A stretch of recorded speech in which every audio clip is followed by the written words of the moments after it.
Hi everyone, ഇന്ന് നമ്മൾ കബ് തക് എന്നുള്ള ഒരു കവിതയാണ് പഠിക്കാനായിട്ട് പോകുന്നത്. ശ്രീ വന്ദന ടേട്ടയാണ് ഈ ഒരു കവിത രചിച്ചിട്ടുള്ളത്.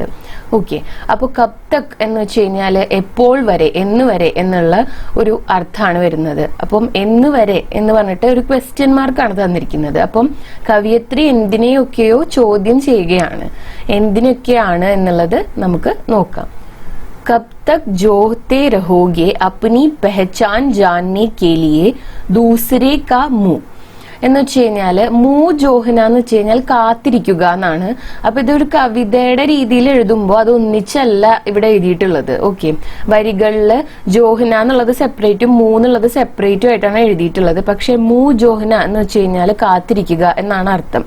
അപ്പം വേർഡ് ബൈ വേർഡ് ഇതിന്റെ അർത്ഥം പറയാനായിട്ട് ബുദ്ധിമുട്ടാണ്, ബട്ട് സ്റ്റിൽ നമുക്ക് നോക്കാം. അപ്പൊ കബ് തക് എന്ന് വെച്ചാൽ എന്ന് വരെ, എപ്പോൾ വരെ. ജോഹത്തെ രഹോഗെ കാത്തിരിക്കും നിങ്ങൾ.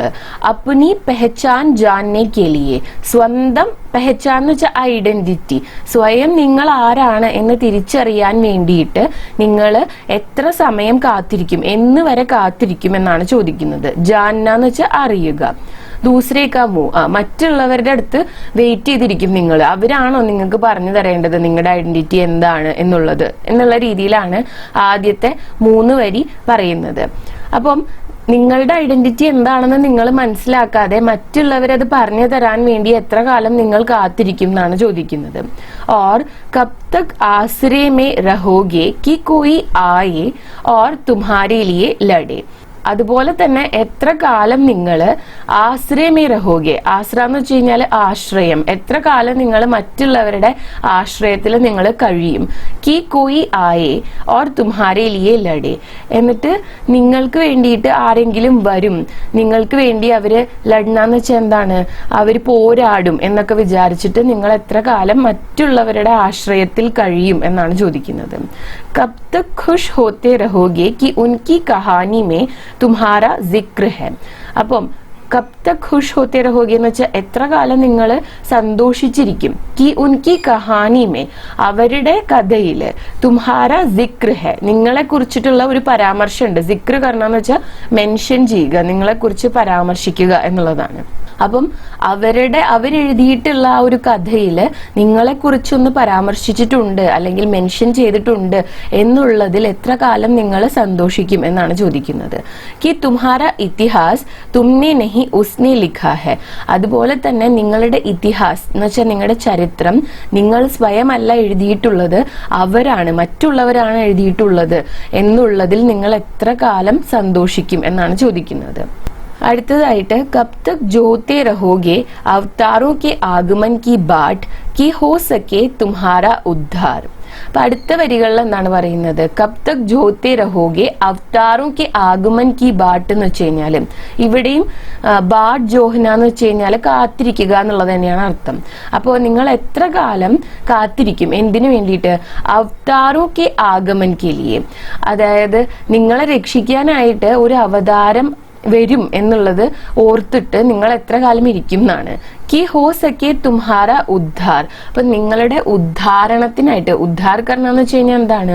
ഉത്ഥാനം, ഉദ്ധാരണം, അതായത് ഉയർച്ച. അപ്പൊ നിങ്ങളെ ആ ഒരു മോശം അവസ്ഥയിൽ നിന്ന് നിങ്ങളുടെ ഉദ്ധാരണത്തിന് വേണ്ടിയിട്ട് ഏതെങ്കിലും അവതാരം വരും എന്നുള്ള, അല്ലെങ്കിൽ ആ അവതാരത്തിന്റെ ആഗമനത്തിന് വേണ്ടിയിട്ട് നിങ്ങൾ എത്ര കാലം കാത്തിരിക്കും എന്നാണ് ചോദിക്കുന്നത്. അപ്പം പണ്ട് മുതലേ പുരാണങ്ങളിലൊക്കെ നമ്മൾ കാണുന്നതാണ് പലരെയും രക്ഷിക്കാനായിട്ട് എന്താണ് ഭഗവാൻ അല്ലെങ്കിൽ ഈശ്വരൻ അവതാരം എടുത്തിട്ട് വരുന്നതായിട്ട്. അപ്പം അങ്ങനെ നിങ്ങളുടെ ഇപ്പോഴത്തെ അവസ്ഥയിൽ നിന്ന് നിങ്ങളെ രക്ഷിക്കാനായിട്ട് ഒരു അവതാരം വരും എന്നുള്ള ഒരു പ്രതീക്ഷയിലാണോ നിങ്ങൾ ഇരിക്കുന്നത്? എത്ര കാലം നിങ്ങൾ അതിനെ വെയിറ്റ് ചെയ്തിട്ട് ഒന്നിനും പ്രതികരിക്കാതെ ഇരിക്കും എന്നാണ് ആ 4 വരികളിൽ പറയുന്നത്. क्यों करेगा कोई तुम्हारी व्यथा का निराकरण अपनी व्यथा बढ़ाने के लिए. അപ്പം അടുത്ത വരികളിൽ എന്താണ് പറയുന്നത്? ക്യോ കരേഗ കോയി തുമ്ഹാരി വ്യഥ കാ നിരാകരൺ, എന്തിനാണ് ആരെങ്കിലും നിങ്ങളുടെ വ്യഥ, നിങ്ങളുടെ വിഷമം ദൂരീകരിക്കാനായിട്ട് ശ്രമിക്കുന്നത്? നിരാകരൺ കാരണം എന്ന് വെച്ചാൽ ദൂരീകരിക്കുക. ക്യോ കരേഗ എന്ന് വെച്ചാൽ എന്തിനു ചെയ്യും എന്നുള്ളതാണ്. കോയി തുമ്ഹാരി വ്യഥ കാ നിരാകരൺ, അപ്പം നിങ്ങളുടെ വിഷമം എന്തിനാണ് ദൂരീകരിക്കാനായിട്ട് വേറൊരു വ്യക്തി പ്രയത്നിക്കുന്നത്? അങ്ങനെ ആര് ചെയ്യും എന്നുള്ളതാണ്. അങ്ങനെ ചെയ്തു എന്നുണ്ടെങ്കിൽ തന്നെ എന്തിനാണ് അങ്ങനെ ഒരു വ്യക്തി ചെയ്യണമെന്ന് ആഗ്രഹിക്കുക എന്നുള്ള ഒരു ക്വസ്റ്റ്യൻ ക്വസ്റ്റ്യൻ ആണ് ചോദിക്കുന്നത്. അപ്നി വ്യഥ ബഡാനെ കെ ലിയെ, അപ്പം തന്റെ വ്യഥ, തന്റെ ദുഃഖങ്ങൾ, തന്റെ വിഷമങ്ങളും വേദനകളൊക്കെ കൂട്ടാനായിട്ട് നിങ്ങളെ എന്തിനാണ് മറ്റൊരു വ്യക്തി സഹായിക്കുന്നത് എന്നാണ് ചോദിക്കുന്നത്. ഇസ്ലിയെ ബദലോ, അതുകൊണ്ട് തന്നെ, ബദൽന എന്ന് വെച്ച് കഴിഞ്ഞാൽ മാറുക, അപ്പോൾ പരിവർത്തനം സംഭവിക്കണം എന്നാണ് പറയുന്നത്. കി സമയ് ബദൽ ചുക്കാ ഹെ, അപ്പൊ നിങ്ങളും മാറണം. എന്തെന്ന് വെച്ചാൽ സമയം മാറിക്കഴിഞ്ഞു. ബദൽ ചുക്കാ ഹെ എന്ന് വെച്ചാൽ മാറിക്കഴിഞ്ഞു.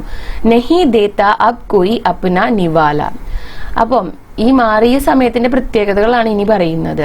ഇപ്പോ ആരും അപ്ന നിവാല എന്ന് വെച്ച് കഴിഞ്ഞാല്, നിവാല എന്ന് പറയുന്നത് ഫുഡിനെയാണ്, ഒരു ചോറിന്റെ ഒരു ഉരുളേനെയാണ് പറയുന്നത്. അപ്പം ഇന്ന് ഇക്കാലത്ത്, ഈ മാറിയ ഒരു കാലഘട്ടത്തില് ആരും ആർക്കു വേണ്ടിയും തങ്ങളുടെ ചോറ് കൊടുക്കില്ല, മാറ്റിവെക്കില്ല എന്നാണ് പറയുന്നത്.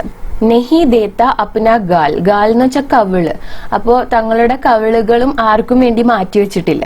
ഓർ നെഹി റക്ത കോയി അപ്നെ സർ പർ ജൂത്തി, അതുപോലെ തന്നെ ആരും തങ്ങളുടെ തലയിലെ ചെരുപ്പെടുത്ത് വെക്കുന്നില്ല. അത്തരം ഒരു കാലാണ് ഇപ്പോൾ ഉള്ളത്. കി ആത്മസമ്മാൻ സെ ബഡി കോയി ചീസ് നെഹി ഹോത്തി, ഈ മാറിയ കാലഘട്ടത്തില് ആത്മസമ്മാൻ എന്ന് വെച്ചാൽ സ്വാഭിമാനം, സ്വാഭിമാനത്തിന് മുകളിൽ ഒന്നും തന്നെ ഇല്ല എന്നാണ് പറയുന്നത്. അപ്പൊ ഈ അവസാനം പറഞ്ഞ വരികളിൽ എന്താ ഉദ്ദേശിക്കുന്നത് എന്ന് വെച്ച് കഴിഞ്ഞാല്, ഈ ഗാൽ ദേന എന്നൊക്കെ പറഞ്ഞു കഴിഞ്ഞാല് പണ്ടൊക്കെ തങ്ങൾ എന്തെങ്കിലും തെറ്റ് ചെയ്തു എന്ന് തോന്നിക്കഴിഞ്ഞു കഴിഞ്ഞാല് ആളുകള് അവരടിക്കാനായിട്ട് നിന്നു കൊടുക്കാറുണ്ട്. അതുപോലെ തന്നെ സർ പെർ ജൂത്തി റക്ന എന്ന് പറഞ്ഞു കഴിഞ്ഞാലും അപമാനത്തിനെയാണ് അത് സൂചിപ്പിക്കുന്നത്. അപ്പം പണ്ട് കാലത്ത് താഴ്ന്ന ജാതിയിൽപ്പെട്ടവരും ആദിവാസികളായിട്ടുള്ളവരും ഒക്കെ ആയിരുന്ന ആളുകളുടെ ജീവിതത്തിലെ അവസ്ഥയെ കുറിച്ചാണ് കവിയത്രി പറയുന്നത് എന്നാണ് ഈ ഒരു കവിത വായിക്കുമ്പോൾ മനസ്സിലാകുന്നത്.